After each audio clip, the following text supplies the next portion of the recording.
you ever taken a good close look at what the ant is all about?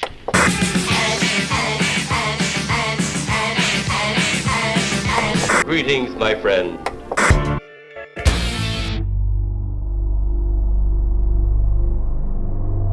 Oh, hi there. My name is Prostetnik Vogon Jeffs, and in this video we're talking about ants. Awesome. I love Woody Allen movies.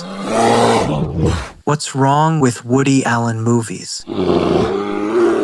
No, I'm not talking about the 1998 animated comedy. I didn't like it when I watched it back in 98, didn't like it when I watched it last week. I know a lot of people do, but I am not one of them. Well, that's terrible. Terrible. No, instead, we're going to discuss a different movie about ants that I also don't really like. The 1974 Saul Bass feature, Phase 4.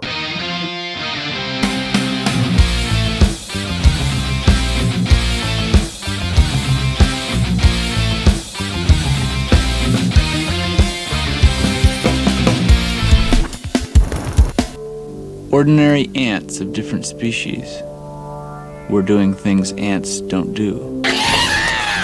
Now, just to be clear, there are a lot of things I do like about the movie. As an art school survivor and former graphic design whipping boy, I have a deep appreciation for it. But as a plot enthusiast and a snobby cinema critique person guy, well, let's just say the movie has issues that prevent me from loving it. We'll get into that shortly, but first a bit of background. Phase 4 was the first and last feature film directed by legendary graphic designer Saul Bass. To the design and film nerds out there, the name is probably very familiar. To everyone else, here's the 411 or TLDR or whatever you want to call it. Saul Bass was a graphic designer and filmmaker, best known for his design of corporate logos, film posters, and motion picture title sequences. If you're familiar with movie posters from films like The Man with the Golden Arm, Vertigo, and The Shining, or if you've seen North by Northwest or It's a Mad, Mad, Mad, Mad World, then you know both his work and his influence. And his design firm was responsible for some of the most iconic corporate logos of all time, including AT&T, Kleenex, and Wiener Schnitzel. Yeah, you heard me. Der fucking Wiener Schnitzel! What's a Wiener Schnitzel? Oh my God, they're herding us like cattle! Bass was also responsible for arguably the most important and influential movie scene of all time, the shower stabbing from Psycho. Yeah, that was him. Though directed by Hitchcock, the planning of the shower scene was left up to Bass. Hitchcock followed his storyboard and the frenetic pacing precisely. So whether you're familiar with him or not, Saul Bass is an incredibly respected and important name in the movie industry. And this makes Phase 4, by default, kind of an important film. It's a science fiction horror flick from 1974, written by Mayo Simon, and inspired by H.G. Wells' short story, Empire of the Ants. It stars Michael Murphy as James Lesko, Nigel Davenport as Dr. Ernest Hubbs, and Lynn Frederick as Kendra Eldridge. Why are you looking at me like that? Well, you're the projectionist. If you're down here with me, who's going to get the movie running? I'm pretty sure I don't need to be up there. It's not like these videos adhere to any kind of logic. It'll be fine. Relax. All right.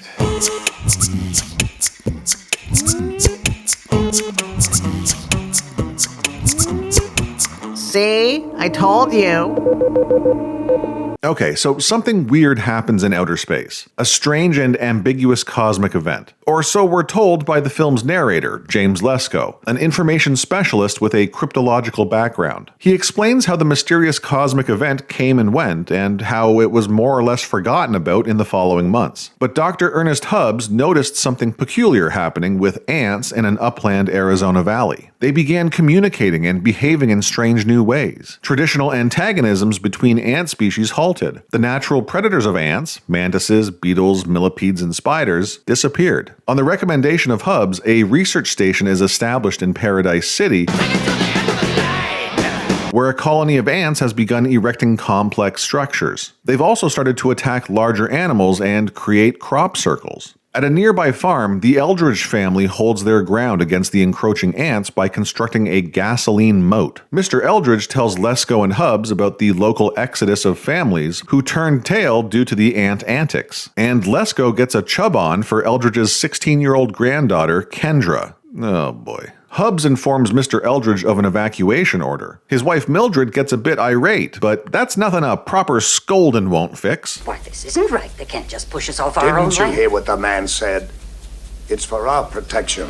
With the human population removed from the area, Hubs and Lesko can begin their experiments. They set up in a self-contained facility powered by a generator in their truck. Unfortunately, the ants won't cooperate with the scientists, and with financiers breathing down their necks, Hubs decides to speed things along by blowing up the ant structures. Let's see some activity! I wonder if ants hold grudges. A short time later, the ants attack the Eldridge farm. It should have been evacuated, but I guess Mildred got her way. The ants go after Kendra's horse first, forcing Mr. Eldridge to put the suffering beast out of its misery. Then they infest the farmhouse and force the family to flee. As Lesko explains how he's tracking the ants' movement in the most boring way possible. You see, what I do is I get to the parameters of the problem by breaking down the movement of a vector of a single ant unit. I'm just breaking down their simple, basic moves. Stop. Go.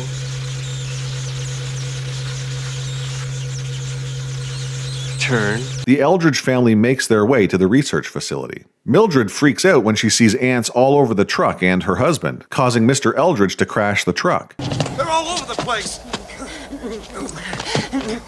Oh dear Maud. Lesko is still prattling on about this boring bullshit. Now I make various adjustments.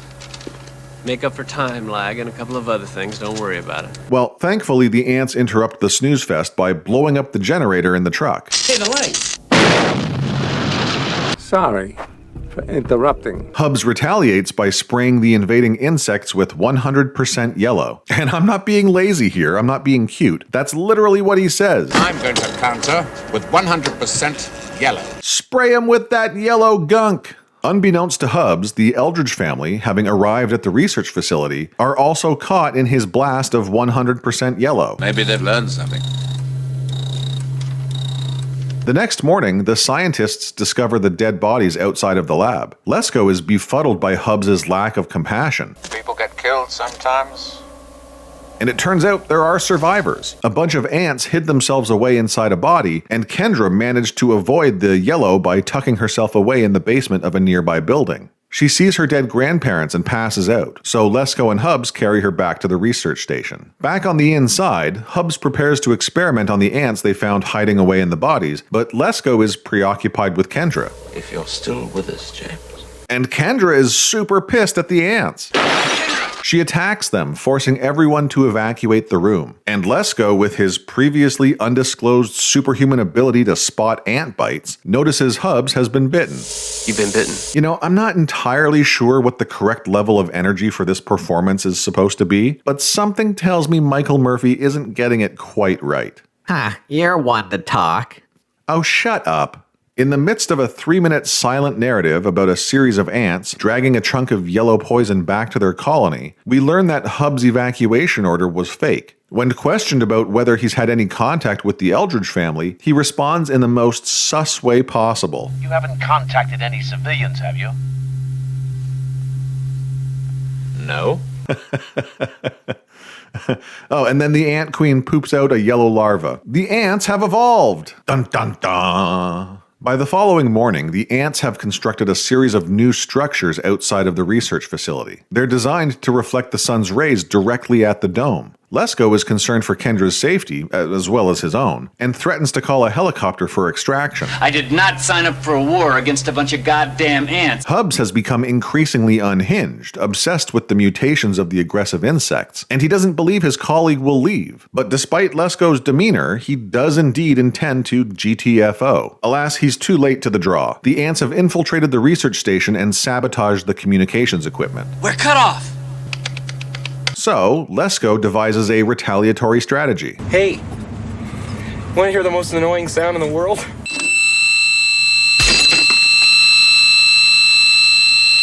you think that's loud for us, think of how those ants are gonna feel. Pretty annoying, huh? Lesko intends on using sound waves to destroy the reflective structures surrounding the lab, which is all fine and dandy, but this scene goes on for 5 minutes. 5 minutes of eardrum-piercing frequencies. And not 5 in-movie minutes. No, 5 real-time minutes of this. That'll do it! Which might as well be 5 real-time minutes of this.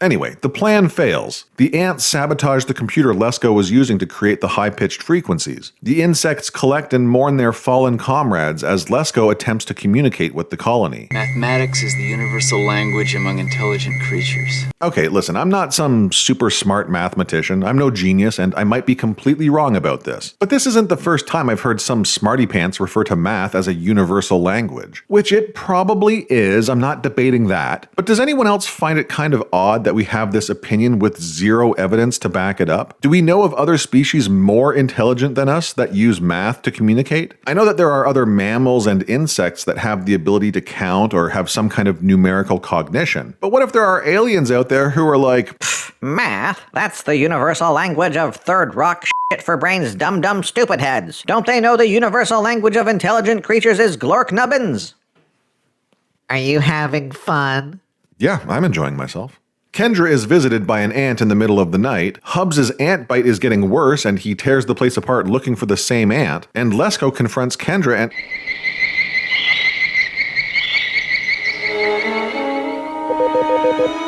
Holy shit, were we in Phase 2 that whole time? Phase 3 begins with Lesko and Hubs and their two vastly different outlooks. Lesko has resigned himself to the superiority of the ants. They have the power. They're in control. Hubs, on the other hand, is determined to find and kill the queen. The ants reply to Lesko's message. Circle. With a dot. Circle. With a dot. Now you have a cootie shot! Don't ask me how, none of that is established particularly well in this movie. You've just got to accept that Lesko and the ants can communicate, because math. They send a drawing back to the scientist, who figures it's possibly a test. It's as if the ants are now running their own experiment. Kendra overhears Lesko talking to himself and comes to the conclusion that she could save the two scientists by sacrificing herself to the ants. She figures the ants are mad at her for attacking them, so she sneaks outside and is immediately attacked by the angry insects. In a state of delirium, Hubs likewise sneaks out of the lab and ventures out to kill the queen. But he falls in a hole and gets eaten alive. Calculating the expansion and aggression of the ants, Lesko determines it's only a matter of time before they make their way into neighboring towns and cities. He takes up Hubs' mission to kill the queen. With a canister of 100% blue, or whatever the kind of insecticide it is, Lesko treks out to the hive and descends in search of the queen. Instead, he finds Kendra emerging from the sand, arms outstretched. 16 years old. Wait a minute. This is not how it looks. I can explain this. Just felt like that was worth repeating. I know the actress was actually 20 years old during filming. I know the general consensus of what's creepy changes over time. So I guess we can cut this flick a bit of slack, but still a little weird. Gotcha. You probably thought I was going to use that Zegler clip. Sure, it would have fit perfectly there, but I know you guys really hate that and— Weird. Gotcha again. Deal with it. Right, so Lesko and Kendra embrace, awaiting further instructions from the ants. The end. Wait, what? That's the end of the movie? Yeah, I know. Like, what the hell happened to Phase 4? Oh, I get it. The ants taking over the human population is Phase 4. Hey, maybe that would have been made clear in the original ending. For those who weren't aware, the theatrical ending of the movie had about 4 minutes removed by the distributor prior to release. 4 minutes of surreal nonsense that supposedly depicts life on Earth in the aftermath of the alien ant takeover, finally ending on a sunrise with the words, Phase 4. What the fuck? There's a lot more to see, everybody. Phase 4 is an odd bird. There are a lot of elements worthy of praise. For instance, the close-up ant scenes by wildlife photographer Ken Middleham are compelling. There's an interesting narrative playing out like a nature documentary. Ken's segments are unique and hypnotic, existing in stark contrast to the rest of the film, which is amateurish and reminiscent of film school productions. Amateur. At times, it genuinely feels like we're watching two different movies. The cinematography in the rest of the movie is often unintentionally jittery, and the production values on the whole leave a lot to be desired. It's almost like a controlled experiment in which we are the subjects. Which I have a hard time wrapping my head around, because the cinematographer was Dick Bush. Oh, stop it. Grow up, you gutter dwellers. He was the cinematographer for Sorcerer, The Philadelphia Experiment, and Tommy, and I don't remember those films having these same issues. The color grading in the film is wildly inconsistent. And I don't have the faintest idea what it means. often jarring from shot to shot. And the ADR and sound mixing for the film is painfully noticeable. What is your concern with her? She's in shock. We can't just, she's a kid.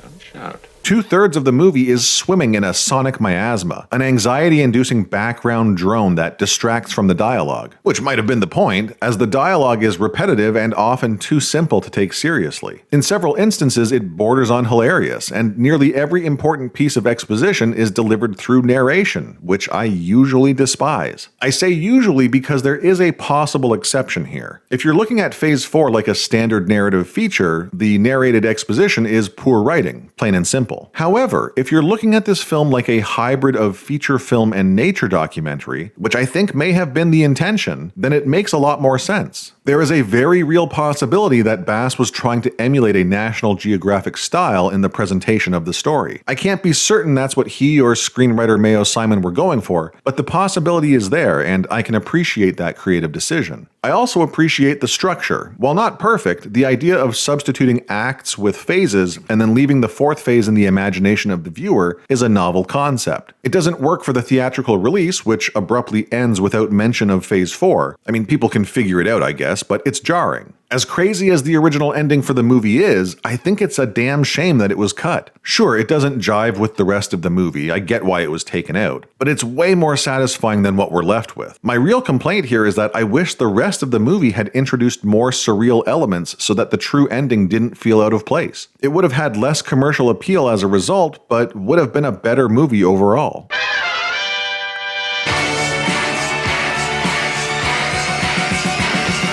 I don't hate Phase 4, but I don't love it either. This is ridiculous. I want to. I absolutely adore the concept. It's like a psychological version of and I'm all in for that kind of movie. I think this kind of sums up my feelings for every aspect of the production. It's a film that very nearly gets where it wants to go, but never quite hits the mark. Nigel Davenport does a great job as Dr. Hubbs, but is overshadowed by the somnambulistic performances of his co-stars. The acting is serious, but not quite serious enough. It's campy, but not quite campy enough. And as much as I hate to say it, I think the problem here is Saul Bass. He didn't have the experience required for this type of movie. He didn't have the expertise needed to make a high-minded science fiction flick, nor did he have the confidence to make a balls-to-the-wall surrealist camp fest. And I think the biggest condemnation is that, had I not known that Bass was the director, I would have had zero clue that he was involved at all. Maybe my expectations aren't realistic in this respect, but I would have assumed that the first feature film from someone like Saul Bass would, I don't know, have a bit of a Saul Bass aesthetic. But it doesn't. What? Why do you keep looking at me like that? Well, you sat here and watched the whole movie with me. What did you think? Okay, what about you guys? I'm confused. I thought Sylvester Stallone was supposed to be in this one. No, you're still thinking about Ants, the animated movie. Jesus.